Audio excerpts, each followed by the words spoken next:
Shabbat Shalom para todos. Que privilégio é o nosso, né? Privilégio nosso poder engrandecer a Deus, reconhecer Ele por sua bondade, poder enaltecê-lo com lindos versos bíblicos, né? Reconhecer que Ele é único, que Ele é soberano sobre as nossas vidas, que a sua misericórdia, que Ele ressuscita os mortos, seja os mortos que andam, seja os mortos que já se foram, mas Ele é o Deus que restitui e nos dá vida. E ter o privilégio de vir aqui engrandecê-lo para nós é uma bênção e um privilégio indescritível, né? Eu sei que cada um de nós temos características, mas para mim não tem nada mais maravilhoso de que cantar a palavra e orar e agradecer a Deus por toda a sua bondade, por toda a sua fidelidade. Parece que as orações, elas extrapolam os limites físicos e realmente elas ascendem aos céus, né? Isso para nós é um motivo de grande alegria. Irmãos, nós estamos estudando a 38ª porção da Torá, Corá, em português é Coré, que significa literalmente calvo, né?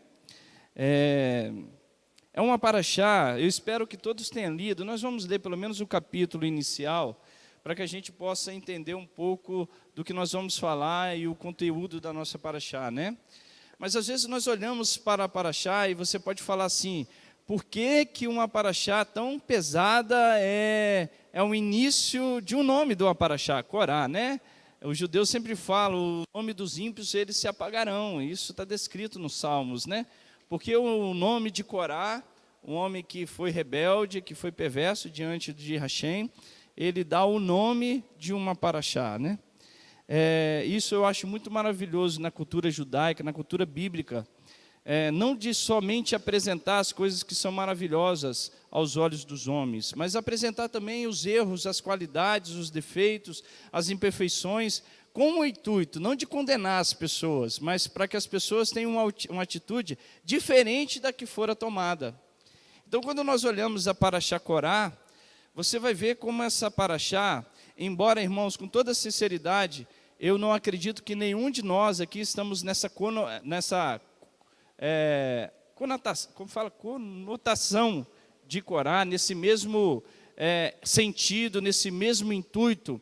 Mas algumas coisas de características que Corá teve, muito de nós temos no nosso dia a dia. Se a gente não atentar, não estudar a paraxá, por isso que é importante, ano após ano, falar do nosso Mashiach, Yeshua, ensinar Ele como a Torá viva no meio de nós, os seus ensinamentos de amor ao próximo, de amar a Deus como o único Deus sobre a face da terra, ensinar o nosso Mashiach como aquele que trouxe salvação à humanidade e preservar essa salvação através da Torá. Por isso que é importante, ano após ano, estudarmos a palavra e assim nós nos aperfeiçoando na nossa vida espiritual, né? Então essa paraxá, você precisa entendê-la um pouquinho, o que passa da história. Eu ia fazer um resuminho, mas eu prefiro ler, para que a gente consiga compreender o que está se passando aqui. Mas vamos olhar no detalhe. Tem alguns detalhes aqui, que para nós é importantíssimo, que nós fazemos isso no nosso dia a dia, que a gente precisa melhorar e aperfeiçoar como filhos do Eterno, né? Lá em Números capítulo 16, nós vamos ler pelo menos esse capítulo, só para que a gente entenda. Então, tente acompanhar com os seus olhos na sua Bíblia, para que a gente consiga compreender essa paraxá. Diz assim, ó. Corá, o filho de Itzá, neto de Querat, a minha tradução aqui, ela está o nome em hebraico, tá? Bisneto de Levi, junto com Datã e Abirão, os filhos de Eliave, e On, filho de Pelete, descendente de Ruben, reuniram homens e se rebelaram contra Moisés. Aliaram-se a eles 250 homens de Israel, líderes da comunidade, membros importantes do conselho, homens de bons conceitos. Eles se reuniram contra Moisés e Arão e disseram-lhes: vocês se valorizam em demasia. Afinal, toda a comunidade, toda a nação de Israel é sagrada, todas as pessoas, e Adonai está entre eles. Por que então vocês se elevam acima da assembleia de Adonai? Verso 4. Quando Moisés ouviu isso, prostrou-se com o rosto em terra.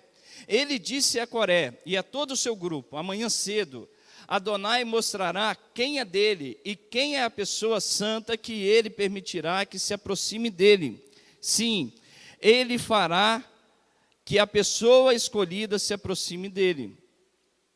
Coré e todo o grupo, Corá e todo o seu grupo, façam isto. Amanhã peguem incensários, acendam o fogo e ponham incenso diante de Adonai.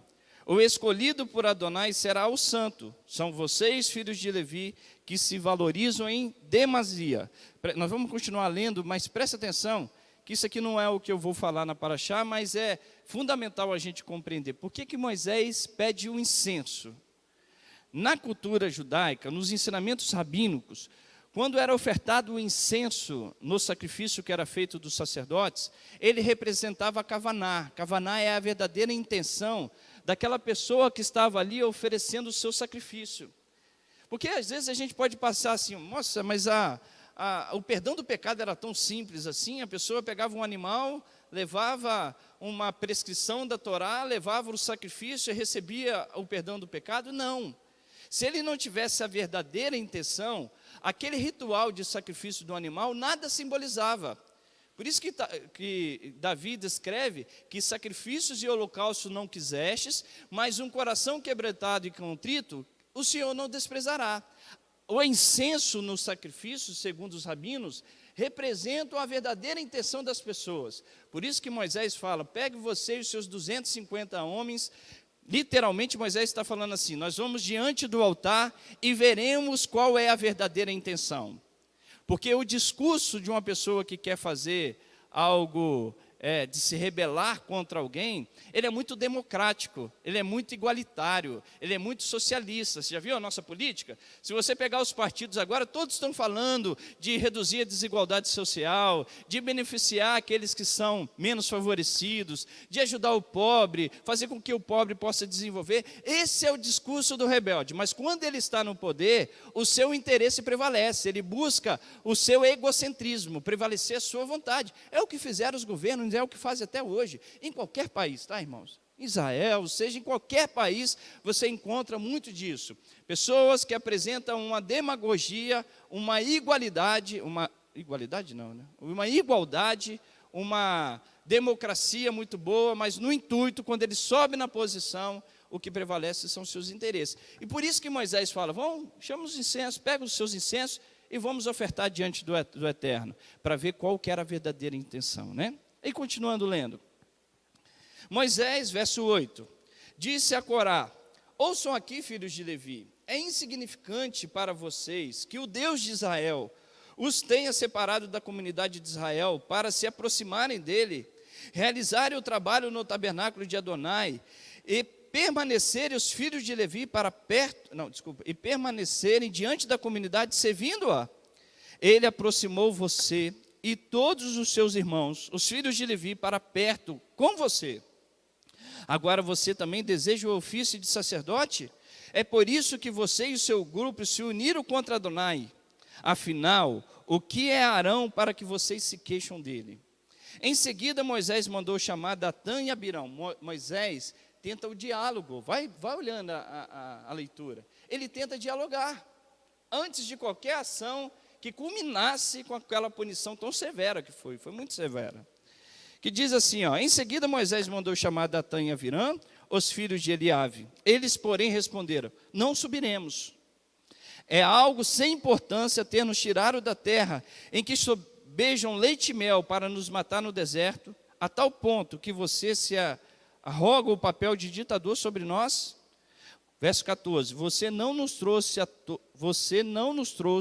a todos para uma terra em que sobejam leite e mel, e também não nos deu a posse de campos e vinhas. Você acha que pode arrancar os olhos desses homens e cegá-los? Nós não subiremos. Moisés ficou muito irado e disse a Adonai, não aceites as ofertas de grão deles. Nunca tirei um jumento deles, não fiz nada de errado para nenhum deles. Moisés disse a Coré, você e o seu grupo estejam lá amanhã diante de Adonai. Vocês, eles e Arão, cada um de vocês acenda o fogo do seu incensário e ponham nele incenso. Cada um de vocês deverá levar diante de Adonai um incensário, 250 braseiros. Você também e Arão, cada um com seu incensário. Cada homem acendeu o seu fogo colocou incenso e permaneceu à entrada da tenda do encontro com Moisés e Arão. Coré reuniu todo o grupo que estava contra eles à tenda do encontro. A glória de Adonai apareceu a toda a assembleia. Adonai diz a Moisés e Arão: separam-se dessa assembleia e eu vou destruí-los imediatamente. Eles se prostraram com o rosto em terra e disseram: ó Deus dos espíritos de toda a humanidade, se uma pessoa pecar, tirarás contra toda a assembleia? Adonai respondeu a Moisés: diga à assembleia que se afastes da casa de Coré, Datã e Abirão. Moisés levantou-se e foi até Datã e Abirão, e os líderes de Israel o seguiram.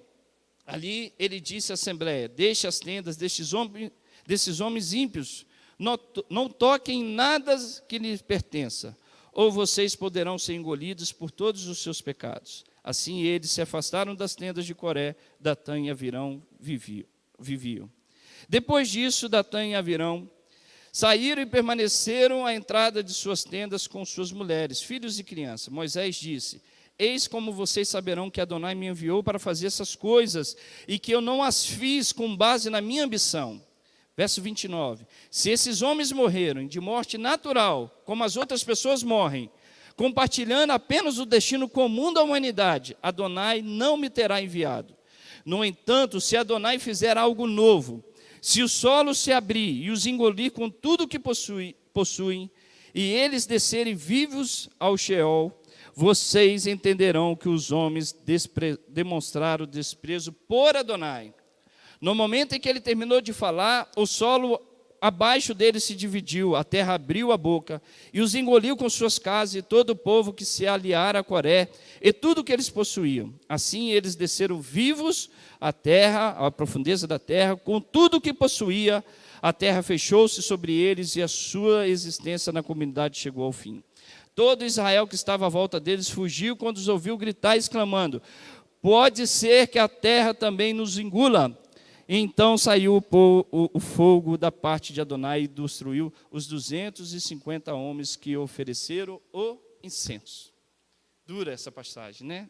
Difícil de lê-la. O que nós podemos tirar de proveito, de ensinamento, para que o nosso procedimento não seja semelhante, irmãos? Essa situação que nós vemos aqui de Coré, ela é muito comum nos nossos dias. Não falo nas igrejas somente, eu falo a nível de nação, a nível de humanidade, a nível de mundo. O mundo está no mesmo sentido de Coré, se rebelando principalmente contra os princípios bíblicos. Quando você olha a situação da nação de Israel de forma muito prática, irmãos, eu sempre falo isso, né? Quando nós vamos estudar a Torá, a minha preocupação é entender a Torá de forma que ela seja muito prática na nossa vida, que ela seja muito fácil de compreender. Esse mandamento não te é difícil demais, ele não está do outro lado do mar, de maneira que você fale: quem irá buscar, quem irá ler ele por mim, quem irá compreender? Mas esse mandamento está muito perto, ele está no teu coração. O Eterno fala isso em Deuteronômio, no livro de Devarim. Essa palavra é simples. O que a gente precisa buscar desse conceito de Corá é entender o que é importante para que eu não proceda, ou que eu proceda para que eu possa crescer como homem e como mulher. Quando eu estou falando homem, eu estou generalizando, né? Quando você visualiza o Eterno chamando a nação de Israel, com 2 milhões de pessoas, entre 2 e 3 milhões de pessoas, Jorge, saiam da terra do Egito, saiam do local das suas casas, do seu emprego, e venham para o deserto, e sirvam ao Deus dos seus pais. Sirvam-me. O Eterno está convidando. Ali viriam pessoas que teriam compromissos com o Eterno, e aceitariam esse chamado de bom grado, como também haveriam pessoas que não aceitariam esse chamado, que o desejo era permanecer no Egito. Se você ler a paraxá anterior, você vai ver que Moisés, ao iniciar o Shabat, logo depois, o Eterno fala para não trabalhar no Shabat, um homem vai e faz o quê? Ele pega a lenha no Shabat. Esse homem, de forma muito clara e de forma muito pública, ele estava dizendo que ele não queria ter compromisso nenhum com os mandamentos do Eterno. Ele não estava fazendo algo desconhecido, ele estava fazendo algo que ele entendia. Ele estava querendo dizer: esse Deus que disse para eu não trabalhar no Shabat, eu vou desobedecê-lo, eu vou tirar esse conceito, esse mandamento, esse chamado para a minha vida. E ele foi lá, Ele foi trabalhar no Shabat e ali ele foi condenado à morte. Não é diferente da situação de Coré. O princípio da rebeldia de Coré não está na desobediência ou somente na insatisfação com Moisés e com Arão, mas o princípio se encontra no pecado da sua vida com Deus.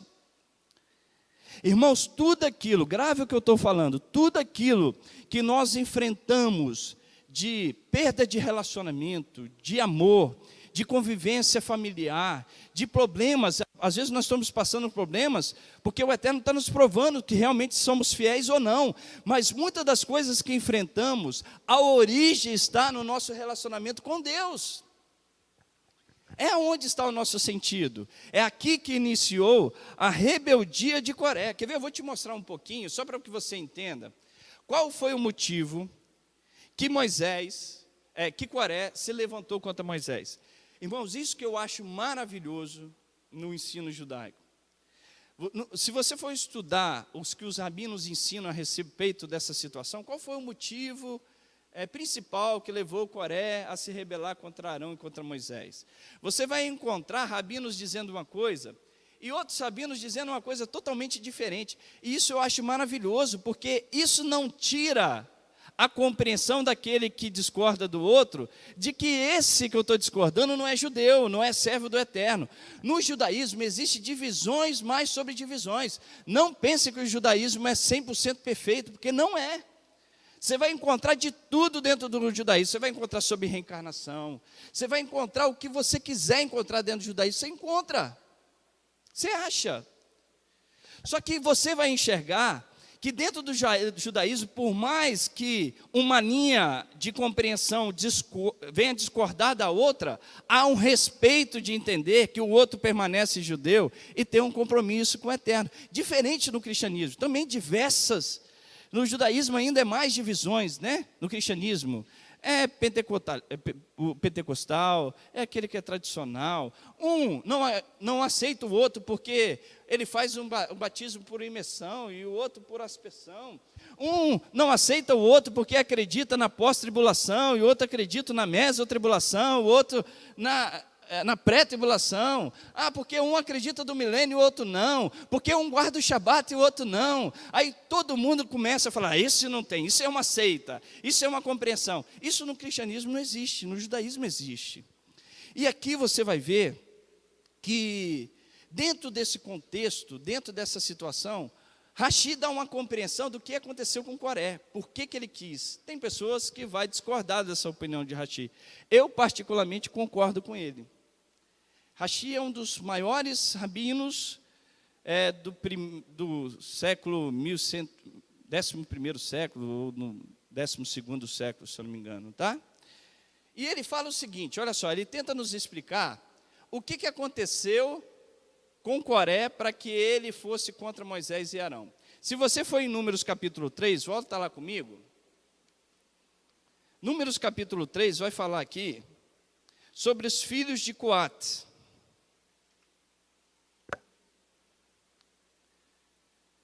Números capítulo 3, verso 19. O que está acontecendo aqui em Números capítulo 3, que é a Parashá Bamidbar, Números, né? É a Parashá no deserto. Moisés, ele chama os filhos de Arão e fala que eles terão a incumbência de fazer de terem a incumbência de serem sacerdotes para a nação de Israel, né? Principalmente naquilo que concerne as atuações dentro do local santo, era o sacerdote que tinha essa incumbência de todo o Mishkan, de fazer o cuidado do Mishkan. E depois o Eterno fala assim, faça o recenseamento da tribo de Levi, e coloque cada um na sua função, e dentre daqueles da tribo de Levi, coloque um como cabeça, como chefe dessa família de Levi. É isso que ele está falando. E aqui ele começa a falar dos filhos de Coate. Olha o verso 19, diz assim, ó. Da mesma forma, os filhos de Querate são Arão, aqui está em hebraico, mas se tiver errado, vocês me corrijam. Zizar, Hebron e Uziel, tá certo? E dos filhos de Merari, Mali e Mushi. Esses geraram os clãs dos levitas. Quer ver, se você for em Êxodo 6, vai lá que é melhor, mais fácil da gente entender. Êxodo capítulo 6.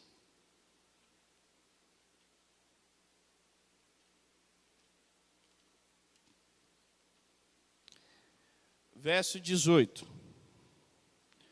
Nosso ar-condicionado está com problema? Eu estou sentindo calor só eu, tá bom a temperatura? Se puder abaixar um pouquinho a temperatura, deve ser. Olha só, Êxodo capítulo 6, verso 18, diz assim, ó. Êxodo 6, verso 18. Os filhos de Querat, que aí é Coate, né? Foram, presta atenção ali no slide, ó, para ficar mais fácil para vocês compreenderem. Arão, que era pai de Moisés e de Arão, Zizar, Hebron e Uziel. Os filhos de Arão são quem? Arão e Moisés. O mais velho, o primogênito, é Arão, e o segundo filho é Moisés. O filho de Zizar são Corá mesmo, esse da revolta. Ele é primo primeiro de Moisés, tá? Ele é primo primeiro de Moisés e de Arão. Corá, Nefeg e Zicre. Êxodo capítulo 6, verso 21. E aí eu vou pular Hebron só para a gente ir para Uziel, porque os dois ali estão dentro do que eu quero explicar. Os filhos de Uziel são Misael, Elzafã e Citri. Êxodo 6, capítulo 22. Quando Moisés começa a descrever aqueles que seriam líderes da tribo de Levi, ele começa assim, ó, tá lá, Êxodo 3, Números 3, vai lá comigo. Números 3, versos 5 a 10.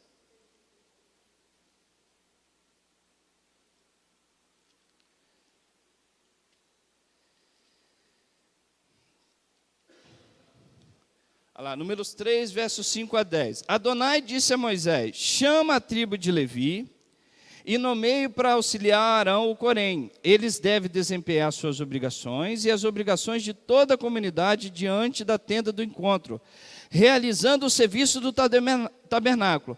Aí Moisés chama a tribo de Levi e começa a descrever os seus líderes. O primeiro filho de Coate era quem?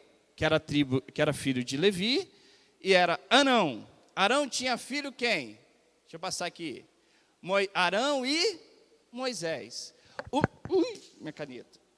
Os dois primeiros do filho mais velho de Coate, os dois primeiros, que era Arão e Moisés, que era filho de Arão, eles passaram a ter a posição de destaque na nação de Israel. Os dois mais velhos. Primeiro veio Arão, que era o sumo sacerdote, e depois tinha Moisés. Moisés era como o presidente da nação de Israel, como o rei da nação de Israel, você pode descrever assim, porque é ele que comandava a nação de Israel, ele que liderava. Logo depois, a lógica normal de família, ou seja, o mais velho filho de Coate era Arão, e logo depois Zizar. O que acontece? Eu acho que eu quebrei minha caneta mesmo. Tenta me ajudar alguém aí para passar. Fernandinha, passa aí para mim. Arão. Não, para deixar.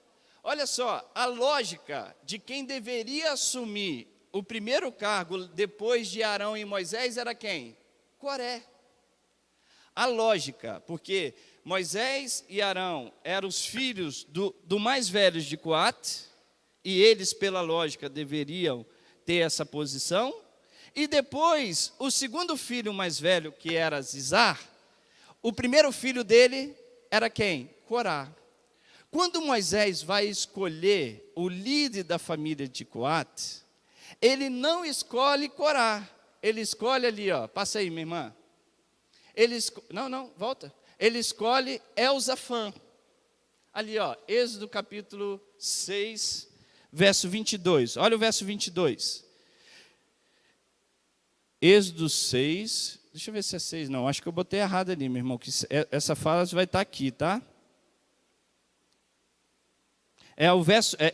Números 3, verso 22. Deles contaram 7.500 homens com 1 mês de vida ou mais. Os clãs de Gerson estavam acampados atrás do tabernáculo na direção do oeste. Eliasaf, o filho de Lael, era o chefe do clã de Gerson. Além do encontro, deixa eu ver aqui onde está de Coate, que eu pulei um pouquinho. Deixa eu ver se eu acho. Aqui, ó, verso 27. De Coate foi os pais de clã de Arão, Itzar, Evron e Uziel. Estes foram os clãs de Coate. Deles contaram 8.600 homens de um mês de vida ou mais. E eles foram encarregados do lugar santos. O clã de Querate estava acampados perto do tabernáculo na direção sul. Elzafã, o filho de Uziel, era o chefe da cabeça da família de Coate. Ou seja, quando Coré viu que a normalidade daqueles que eram primogênitos foi subtraída e Moisés colocou Elzafã, que era o segundo filho do filho mais novo de Coate, ele foi questionar, porque ele queria a posição de destaque dele. Esse é o motivo apresentado por Rashi, que Coré vai até Moisés e apresenta a sua reclamação contra Arão. Ele queria aquela posição, que talvez ele se sentia digno dela, né? Ou mais apto para ela. E muitas das vezes nós nos deparamos com a mesma situação. O Eterno concede o privilégio a um e nós sentimos que nós somos mais aptos daquele que está naquela posição. E nós inferiorizamos aquele que está na posição. A mesma coisa fez Corá. Ele olhou e falou assim, esse homem não digno da posição que ele tem. Segundo os ensinos judaicos, Corá era um homem rico. Era tesoureiro da casa de Faraó quando ele saiu do Egito. Ele era um homem que tinha posses. E ele vai para a nação, ele vai para o deserto, e ele tenta se levantar de uma forma de alcançar uma posição pela qual o Eterno não concedeu. O que eu quero mostrar isso? Aqui é algo lógico, é algo que vem posterior à verdadeira consequência. Sempre numa rebeldia, a verdadeira consequência, ela nunca é apresentada, porque ela está na rebeldia contra Adonai, contra o Eterno. Se você olhar Êxodo capítulo 20, vai lá comigo, Êxodo capítulo 20.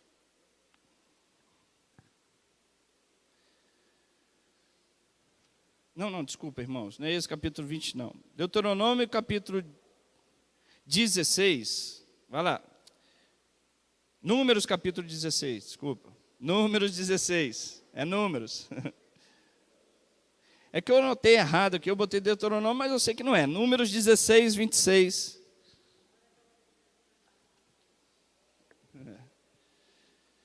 Números 16, 26 diz assim, ó. Olha o que Moisés fala. Ali ele disse à Assembleia, deixe as tendas desses homens ímpios. Moisés os chama de ímpios. Se você observar um pouquinho antes no verso 13, olha o que eles disseram para Moisés. É algo sem importância ter nos tirado da terra em que sobejam leite e mel para nos matar no deserto. Que terra que eles estão falando? Do Egito. É algo pouco para você, Moisés, ter nos tirado do Egito? Para eles, toda aquela história de tirar a nação de Israel do Egito, de levá-los para o deserto, de ali adentrar uma terra prometida, era uma balela, era uma utopia, era algo que não estava no coração, irmãos. Toda rebelião, toda separação, toda divisão, vamos colocar assim, que às vezes, eu não estou falando de rebelião, porque muitas vezes a gente não entra no contexto de rebelião, mas de divisão sim. Divisão das nossas famílias, divisão do nosso relacionamento, divisão das nossas inimizades, porque o nosso relacionamento com o Criador, ele está tendo uma interrupção, ele está tendo uma divisão. Um relacionamento de um pai com filho, de um filho para com um pai, ele está dividido, porque o relacionamento com Deus, muitas das vezes, não está unido. Quando nós olhamos 1 João, não precisa ir lá, 1 João, capítulo 1, verso 6, diz assim, ó, se afirmamos que temos comunhão com Ele, com Deus, mas andamos nas trevas, mentimos e não vivemos a verdade. Se, porém, estivermos andando na luz, presta atenção, ó, se, porém, estivermos andando na luz, como Ele na luz está, então temos comunhão um com os outros, e o sangue do seu Filho Yeshua nos purifica de todo o pecado. Se tivermos comunhão com o Pai, teremos comunhão um com os outros. Nós temos falado isso aqui, Shabat após Shabat. A nossa verdadeira comunhão familiar, a nossa verdadeira comunhão como família, a nossa verdadeira comunhão como amizade, nessa sociedade, passa-se pelo relacionamento que nós temos com o Criador. A rebeldia de Coré foi algo subsequente ao seu desejo de se rebelar contra Deus, de não viver um princípio de amor a Ele. Irmãos, nós vivemos e assumimos um compromisso com o Eterno, nascer, venishmar, tudo que o Senhor falou, faremos e obedeceremos. Mas quando a gente assume esse compromisso, nós estamos querendo dizer, Senhor, nós assumimos uma aliança de casamento com o Senhor, e queremos viver a eternidade contigo, Tu és Deus de perto e Deus de longe, Ele é o nosso Deus, mas o nosso relacionamento com tudo que vivemos e vivenciamos, depende do nosso relacionamento com Deus. Esse é o primeiro ensino de Coré. A rebeldia foi algo subsequente ao seu desejo de se revoltar contra os princípios bíblicos estabelecidos na Torá. Coré aqui rompeu, quebrou diversos mandamentos da Torá. Não cobiçará a casa do teu próximo, não cobiçará a mulher do teu próximo, não cobiçará nada do teu próximo, nada, seja roupa, seja físico, seja espiritual, para não dar nenhuma brecha. A Torá chega e finaliza o versículo: não cobiçará nada do teu próximo, não dirá falso testemunho contra o teu próximo. Coré, a primeira coisa que ele buscou fazer é difamar a vida de Moisés. Nós passamos por isso muito fácil, né?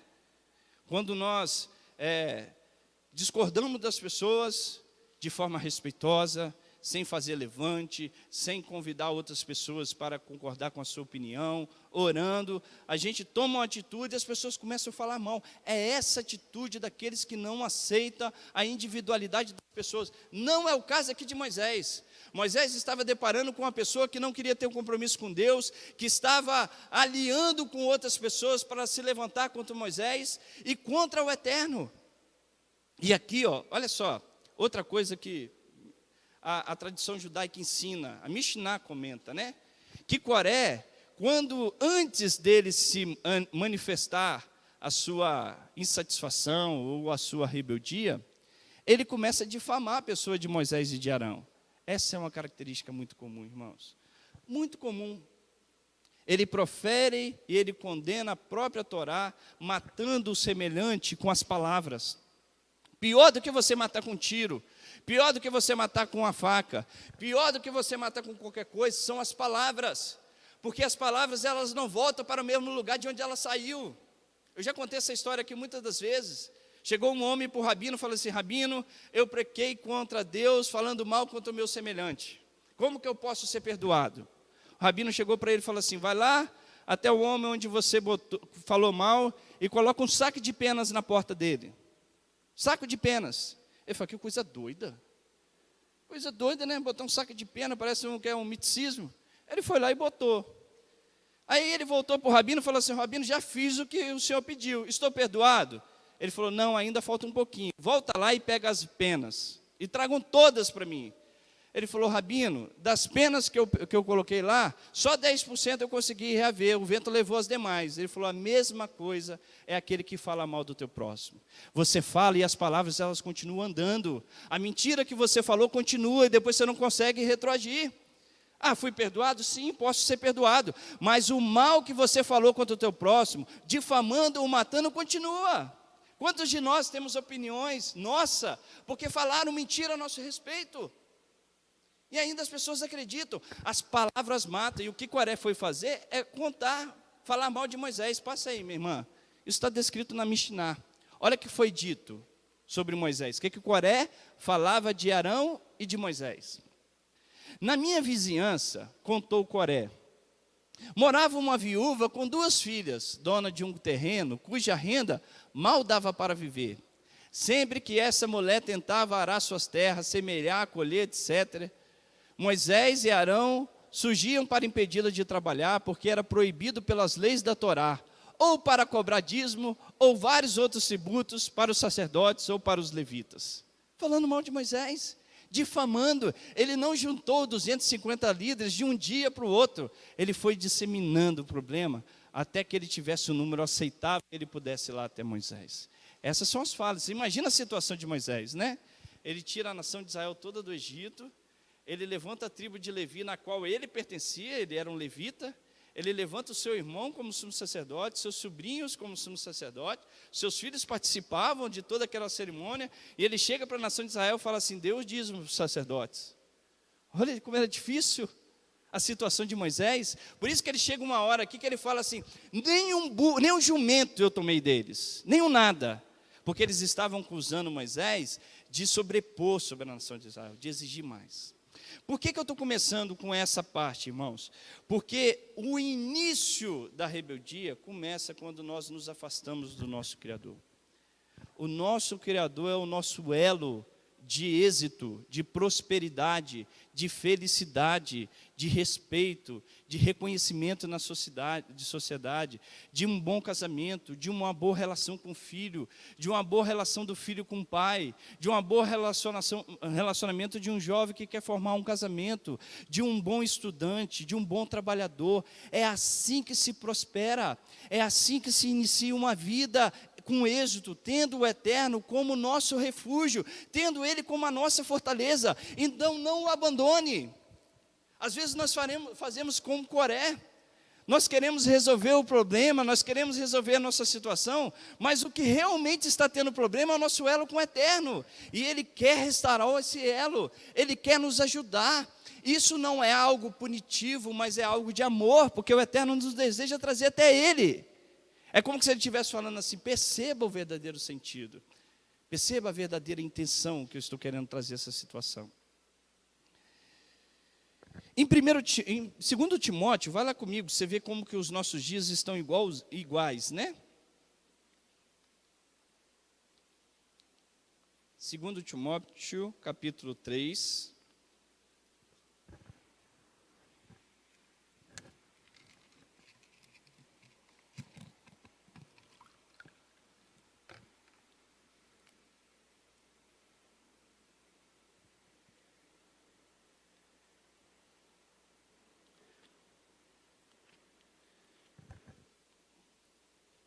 Olha que interessante esse texto.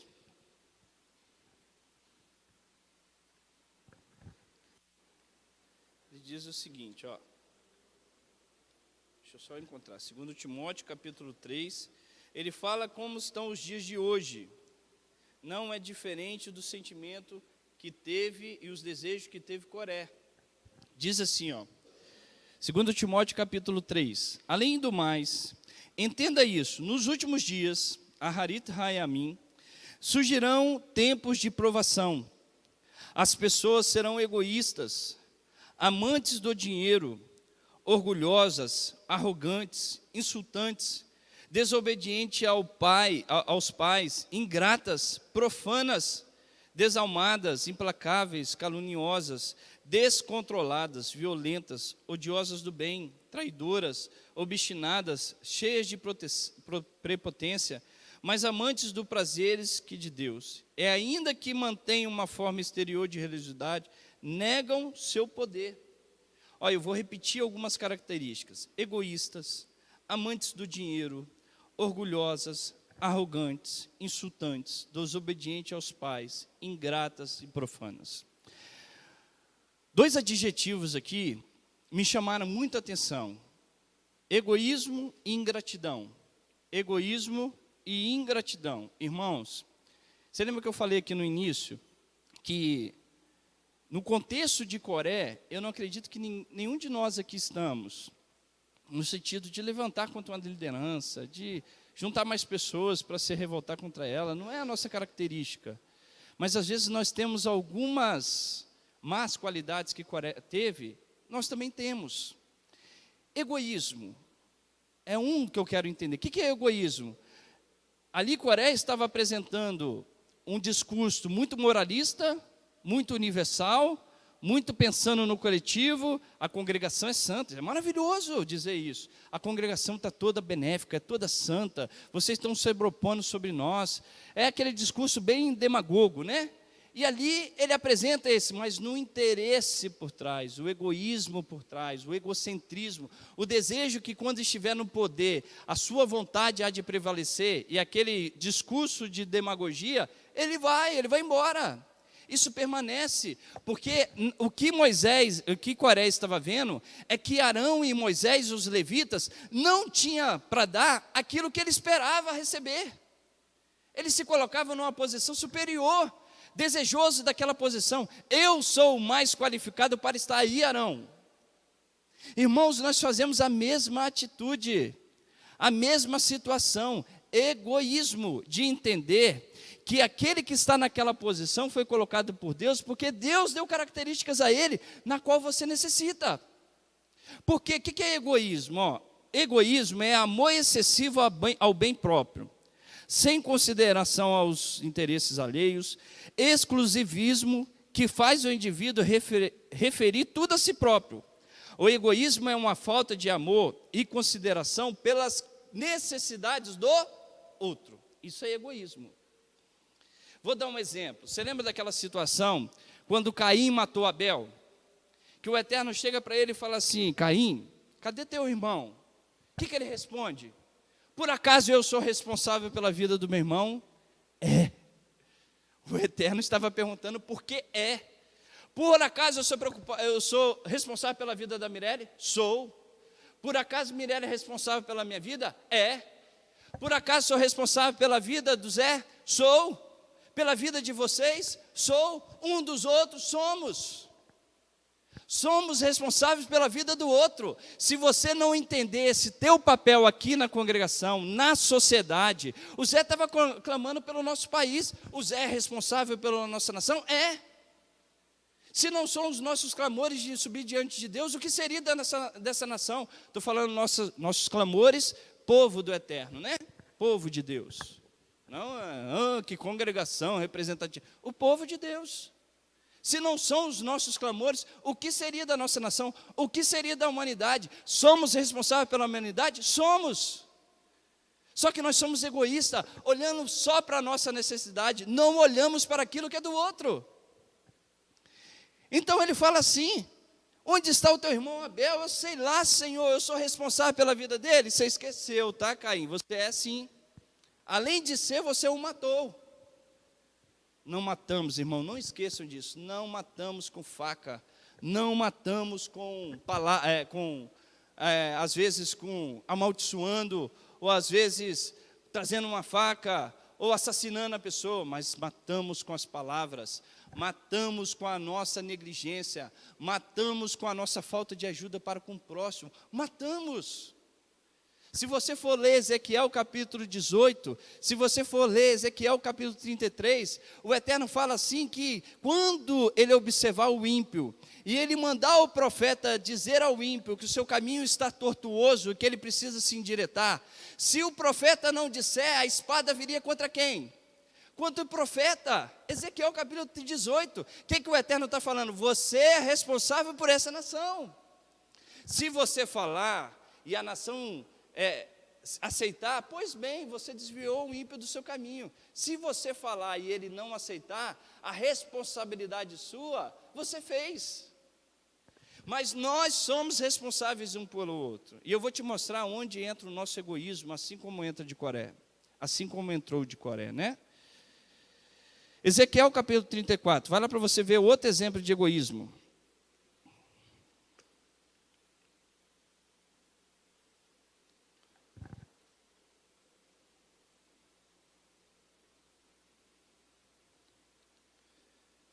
Ezequiel 34. Outro exemplo de egoísmo está aqui, ó.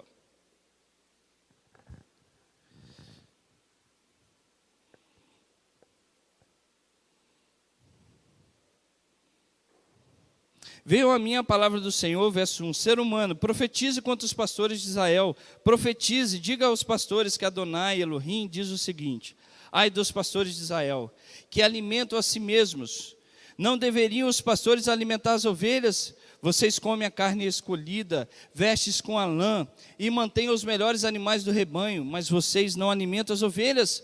Vocês não fortalecem a fraca, não cure a doente, não liga a quebrada, não trazem de volta a desviada, nem procura a perdida.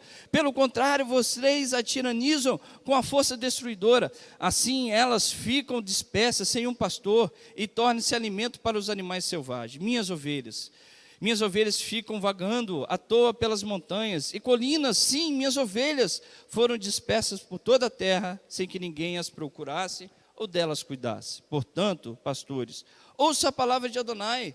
Como eu vivo, jura Adonai Elohim, por minhas ovelhas tornam-se presas, tornaram-se alimento para todos os animais selvagens, uma vez que não há pastor, e que os meus pastores não cuidam das minhas ovelhas, não as alimentam, mas alimentam a si mesmos, são egoístas, o que o Eterno está falando, né? Portanto, pastores, ouçam a palavra de Adonai.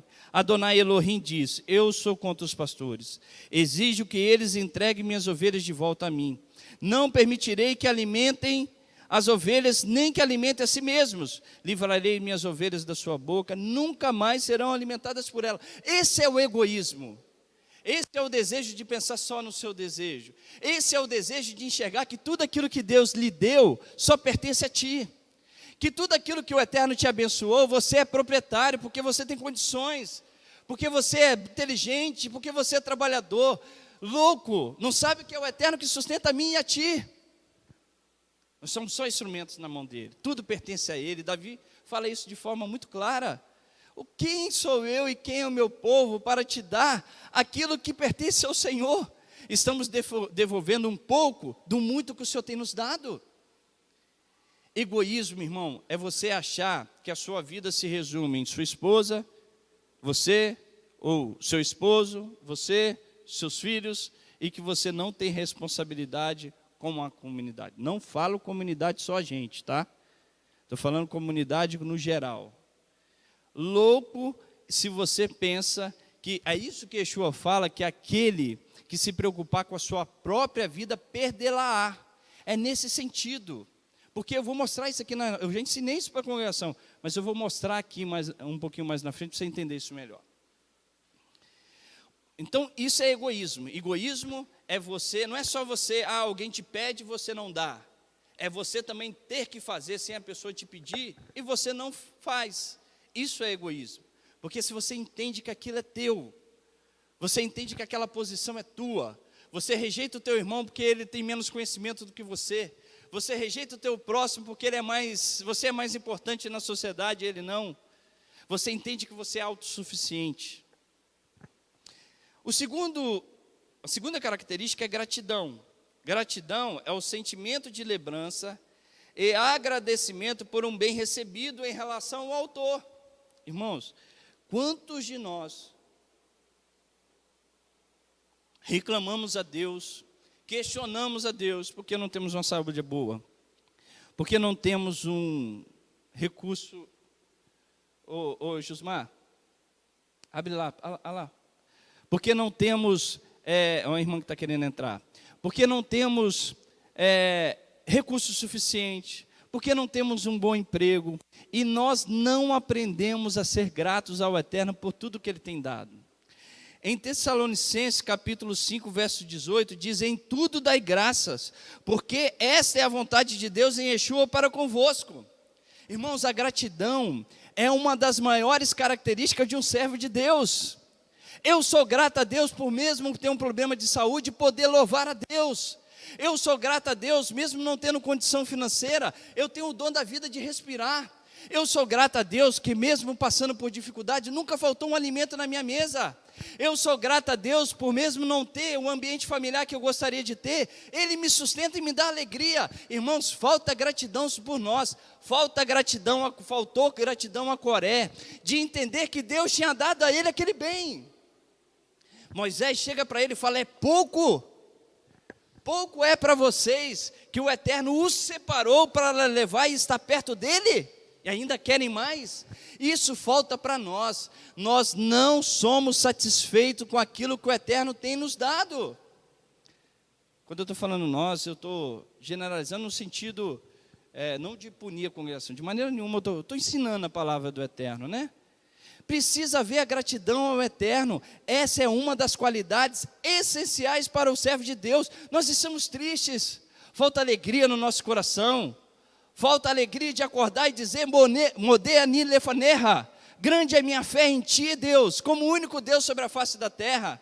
E eu te agradeço, eu te louvo, porque devolveste a minha alma pura, e eu posso respirar, eu tenho o dom da vida.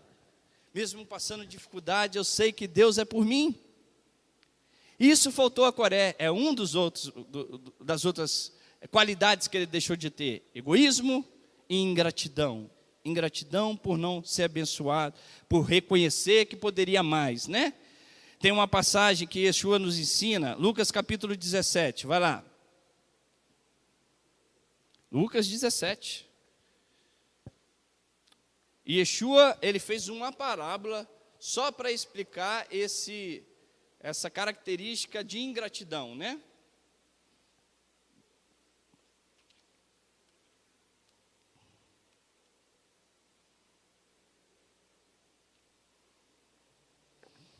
Lucas 17, verso 11, diz assim, ó: a caminho de Jerusalém, Yeshua passou pela fronteira de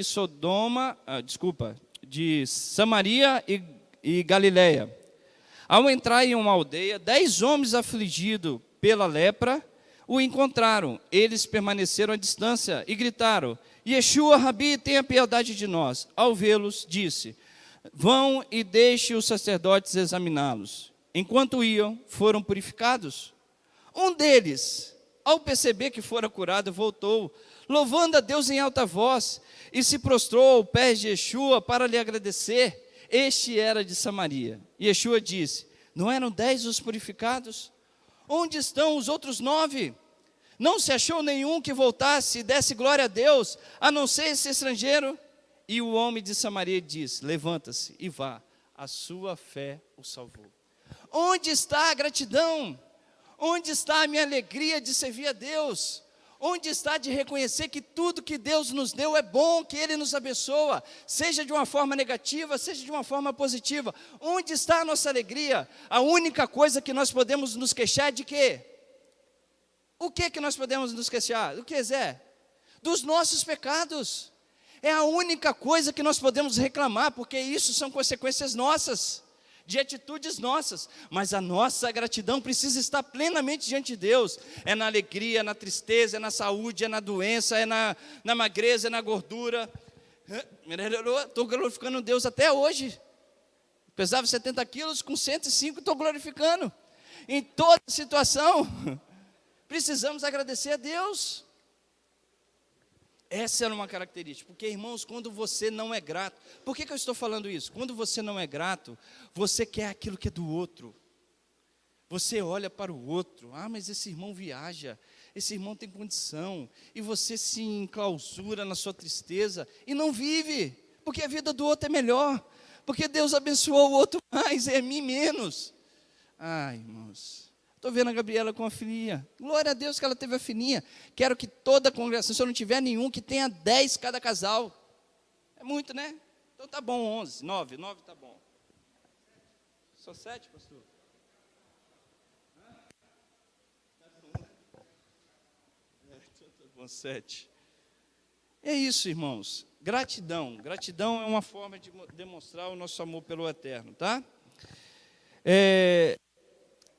Vai em Mateus capítulo 5, agora eu quero te mostrar um dos principais pontos aqui do nosso ensino. Mateus capítulo 5.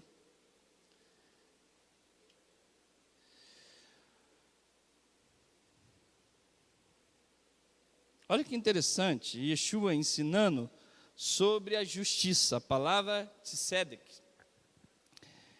Diz assim, ó, verso 1. Vendo as multidões, Yeshua subiu ao monte. Depois de assentar, os discípulos se aproximaram dele e começou a falar. Isso é o que lhes ensinou. Presta atenção. Quão abençoados são os pobres em espírito, porque o reino dos céus é dele, o reino do céu é deles. Quão abençoados são os que planteiam, porque serão confortados. Quão abençoados são os pacíficos, porque herdarão a terra. Quão abençoados que têm fome e sede de justiça, porque serão satisfeitos. Quão abençoados que demonstram misericórdia, porque lhes será demonstrada misericórdia. Quão abençoados os puros de coração, porque verão a Deus. Quão abençoados que promovem a paz, porque serão chamados filhos de Deus. Quão abençoados são os perseguidos pela procura da justiça, porque deles é o reino dos céus. A justiça e a paz são citadas 2 vezes. aqueles que têm fome e sede de justiça. Justiça, irmãos, presta atenção em mim, olha só. O nosso dicionário, ele é muito limitado para conceituar a palavra tzedek em hebraico. Ele é muito limitado. Mas justiça significa prática e exercício do que é de direito. Prática e exercício do que é de direito. Bota o slide ali para mim, minha irmã. Olha ali, está pequeno, mas dá para você entender. A palavra justiça, olha que interessante ali, presta atenção naquelas primeiras palavras ali, as 3 primeiras.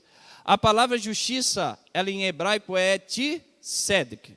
Tzedek significa justiça. Fazer aquilo e praticar aquilo que é de direito. A palavra de tzedakah, que nós estamos acostumados a entender como caridade, atos de caridade, de tzedakah, o verdadeiro conceito de tzedakah é fazer justiça social. Justiça que você sai só de um conceito seu, individual, e entra num conceito coletivo, de sociedade.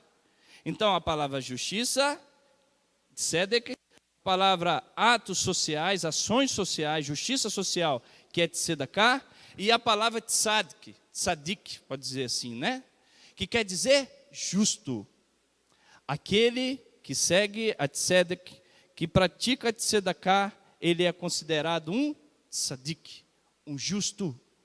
As 3 palavras estão ligadas de forma etimológica. Tzedek, tzedakah e tzadik, justo. O que é ser justo? É praticar a tzedek, a justiça. O que é justiça, irmãos? Quando você olha Miqueias capítulo 6, está ali, ó. Miqueias capítulo 6, verso 8. Ele te declarou, ó homem, o que é bom. E o que é que o Senhor pede de ti? Senão que pratique a justiça, ames a benignidade e andes humildemente com teu Deus. Se você pegar o texto que nós lemos de Mateus, a maioria das coisas está ali. Aqueles que são humildes, aqueles que praticam a justiça, benignidade quer dizer misericórdia, aqueles que andam em misericórdia receberão a misericórdia. A mesma característica. O que quer dizer tzedek? O que quer dizer justiça que o Eterno tanto nos pede? Em Deuteronômio capítulo 16, verso 20, diz, a justiça, somente a justiça seguirás. Tzedek 2 vezes. Sabe o que significa isso? Tzedek é você dar ao outro aquilo que é de direito dele. Sabe o que Coré não entendeu? Presta atenção no que eu vou falar. Coré não entendeu que aquele chamado de Moisés para Arão tinha uma justiça que Moisés e Arão ia dar para complementar a vida de Coré. Que da mesma forma, ele, Coré, na sua função e tendo um relacionamento com Deus, a sua justiça e o dom que Deus deu a ele era extremamente essencial para alimentar a vida de Moisés e Arão. Isso quer dizer que o dom que Deus te deu, ele é suficiente para a tua vida e para a minha vida. Ele não é de direito exclusivo seu. Você é uma peça colocada aqui por Hashem nessa sociedade para que a bênção e os dons que Ele te deu possa ser exercida para o benefício do seu próximo, não somente para você. Por isso que eu falei que se a gente pegar o egoísmo de Coré, simplesmente no seu desejo, nós vamos olhar e falar assim, mas eu não sou igual a Coré. Mas nós somos na nossa prática, porque o dom que está em ti, a qualidade que está em ti, a bênção que está em ti, Deus não fez para você, Ele fez para você e para o teu semelhante. E aí que nós pecamos igual Coré. Coré olhou para Moisés e para Arão e falou, você não tem nada para me dar. O que vocês estão fazendo aí? A sua posição não vai me ajudar. A sua característica não vai me ajudar. Todos temos para ajudar um ao outro. O que Deus te abençoou não é exclusividade tua. E aí entra o egoísmo. Se nós não compreendermos que a minha vida é um canal de bênção para minha esposa, que o meu esposo é um canal de bênção para a minha vida e eu para ele, que o meu filho é um canal de bênção para mim e para seus amiguinhos da escola, que você é um canal de bênção para, não estou falando só de bênção de palavras, estou falando de bênção financeira também. Às vezes Deus levanta você no seu trabalho para ajudar aquele que não está lá. Eu fico triste quando alguns irmãos têm vergonha de vir até nós, eu sei que parece cansativo, né? Mas, irmãos, se você está passando por isso, saiba que Deus levantou os seus irmãos para te ajudar. Isso não é qualidade dos seus irmãos, isso é obrigação deles.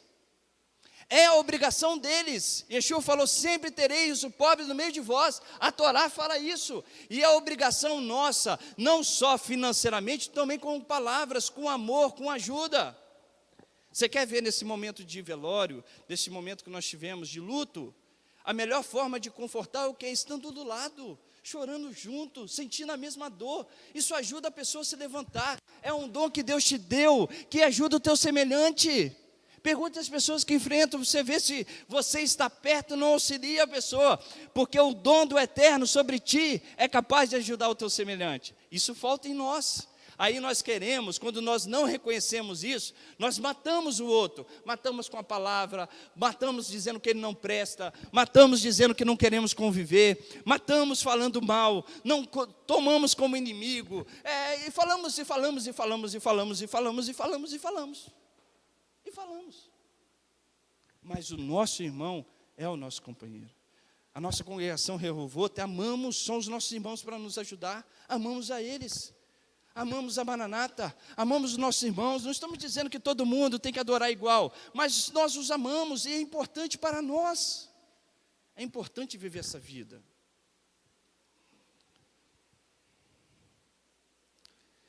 Quando a gente lê 1 Coríntios 12, né, que Paulo fala que todos nós somos participantes do corpo, né, Ruth? Eu não posso dizer que o ouvido não precisa do olho, que o olho não precisa do pé, que o outro, irmãos, dentro, olha que interessante, vamos trazer isso para a realidade da igreja. Eu quero explicar um pouquinho sobre a nossa congregação com isso, tá? Sabe por quê? Sabe o que os gentios fizeram? Há uma briga, Rita, de dizendo assim, quem é o representante de Deus na face da terra? A igreja ou Israel? A igreja ou Israel?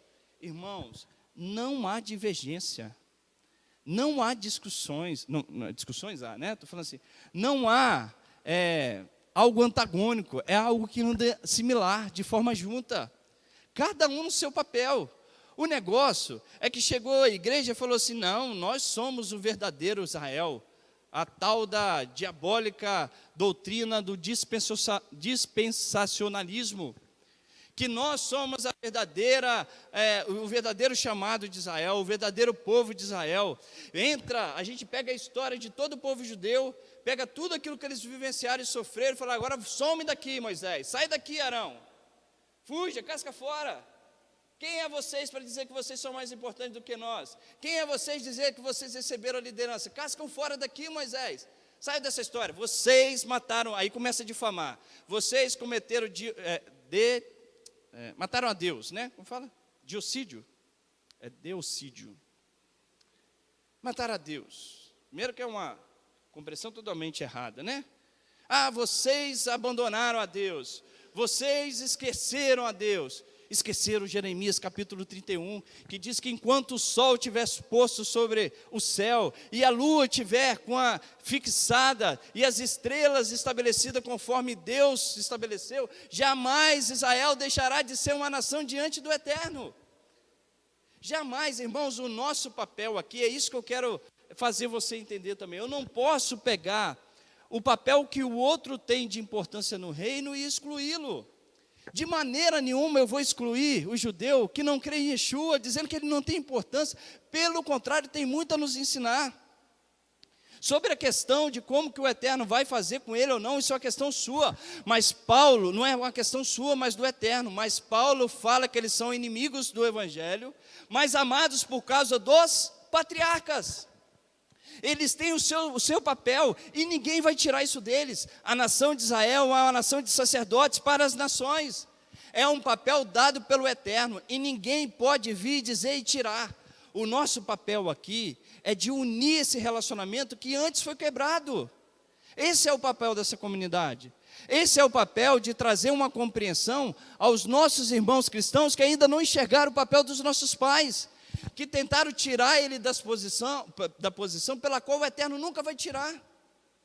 Não entende a questão do corpo, faz igual Coré, eu excluo, eu falo mal, eu vou denegrir a imagem para que ninguém se associe com essas pessoas. É assim que se faz. Irmãos, quando você olha a nossa comunidade, grava aqui do que eu vou falar, porque isso precisa ficar muito claro para a congregação. Por que nós somos uma congregação judaico-messiânica? Porque nós fazemos esse serviço da Torá. Primeiro, que eu acredito plenamente que tem pessoas aqui que têm ascendência judaica. Precisam trabalhar para obter e correr atrás dessa ascendência judaica. E nós podemos ter, é uma característica que o Eterno nos deu. Nós vamos ser semelhantes às outras igrejas? Não. Eles precisam ser semelhantes igual a nós? Não, Jorge.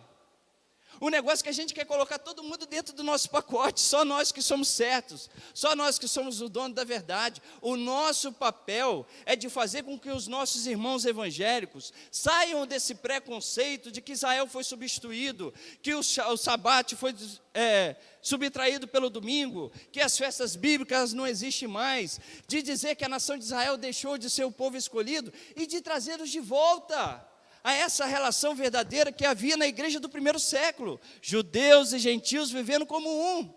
Francisco, eu preciso fazer como vocês fazem aqui com o Sefer Torá, cantando. Não, é uma característica nossa, fazemos por amor, não fazemos por obrigação. É uma identificação que nós temos com os nossos pais espirituais. Mas isso não exclui os nossos irmãos de serem servos de Deus, irmãos. Não exclui os nossos irmãos de contribuir para o meu e o seu crescimento espiritual. Não exclui para que o judeu que não crê em Yeshua não venha me ajudar a crescer espiritualmente. Todos nós, não estou falando que todos têm a presença de Deus, mas o que eu estou querendo dizer é que cada um tem um papel importante para o crescimento nosso, mútuo do corpo. As pessoas, eu já tentei, eu vou ser muito sincero com vocês, eu já tentei fazer apelo aqui na congregação, não é minha característica, não é. Não pense que vocês vão ver o pregador Francisco, levantem, bota a mão no seu coração, diga que vocês querem aceitar Jesus, vem aqui para frente. Não é a nossa característica. Francisco, estão errados? Quem te falou que nós estamos errados? Quem te falou que nós estamos errados? Quem te falou que os irmãos lá estão errados? Eles podem fazer isso.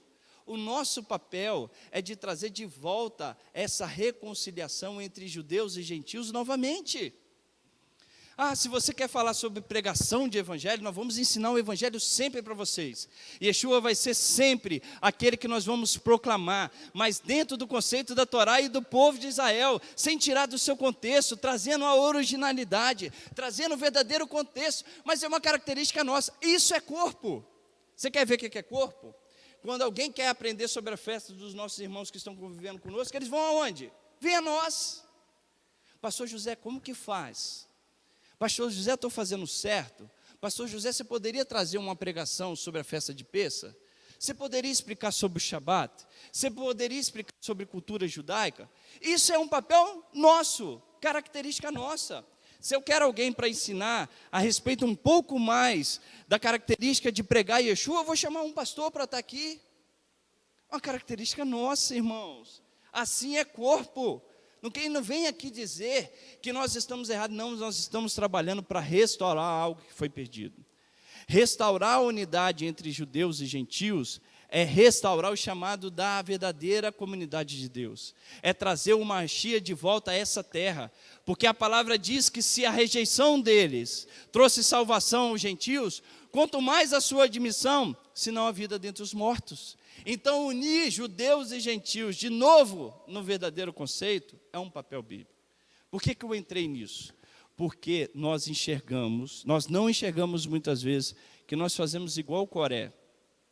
Esquecemos que o nosso irmão tem um dom de Deus que é importante para mim. E esquecemos que eu tenho um dom de Deus que é importante para o meu irmão. Nós temos que ensinar isso à igreja. A igreja precisa aprender que a nação de Israel tem um dom maravilhoso dado ao Eterno para nos ensinar. Assim como a igreja de Yeshua tem um dom imenso de ensinar a nação de Israel. É assim que se anda num corpo. É assim que nós devemos andar. Então, pegar a situação de Coré é só entender que nós não podemos viver no egoísmo da nossa vida. Nós não podemos ter a ingratidão de não sermos felizes com aquilo que o Eterno nos deu. Porque se a gente não faz assim, nós deixaremos de agradecê-lo e estaremos cobrando e tomando aquilo que é do outro. Então, qual a forma de nós vivermos? Ame a Deus. Viva a justiça. Os teus bens, os teus dons são para abençoar todos que estão em sua volta. A sua família é um canal de bênção para toda a sociedade. Não faça igual Coré.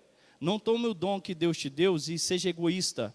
Não faça igual Coré. Não tome a ingratidão e faça com que ela guie a tua vida. Não faça igual Coré. Não tome a sua insatisfação e fale mal do teu semelhante e o mate com as palavras. Não faça igual Coré. Não se rebele contra Deus, porque Ele é a fonte da nossa comunhão. Amém?